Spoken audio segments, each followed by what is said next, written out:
پیشکشی است به تمامی زنان و مادران ایرانی. می گفت معلمم که بنویس، گویند مرا چو زاد مادر پستان به دهان گرفتن آموخت. گویند که می نمود هر شب تا وقت سحر نظاره من، میخواست که شوکت و بزرگی پیدا شود از ستاره من، میکرد به وقت بیقراری با بوسه گرم چاره من.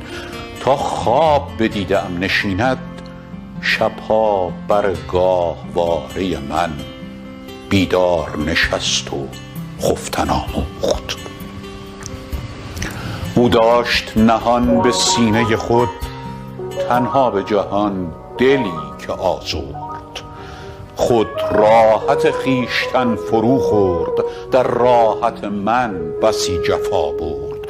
یک شب به نوازشم در آغوش تا شهر غریب قصه ها برد. یک روز به راه زندگانی دستم بگرفت و پا به پا برد، تا شیوه راه رفتن آموخت.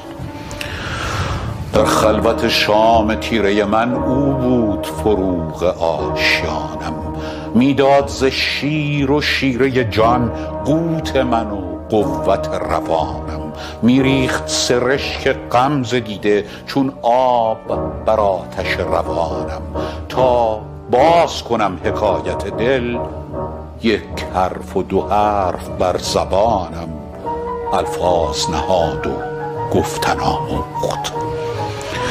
در پهنه آسمان هستی او بود یگانه کوکب من، لالایی و شور و نغمه هایش بودند حکایت شب من.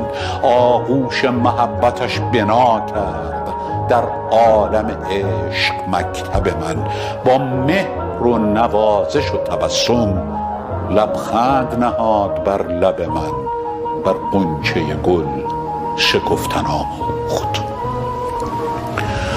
آن عکس ظریف روی دیوار تصویر شباب و مستی اوست، وان چوب قشنگ گاهواره امروز عصای دستی اوست.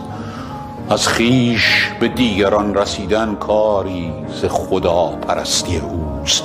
شد پیر و مرا نمود برنا، پس هستی من ز هستی اوست. تا هستم و هست دارمش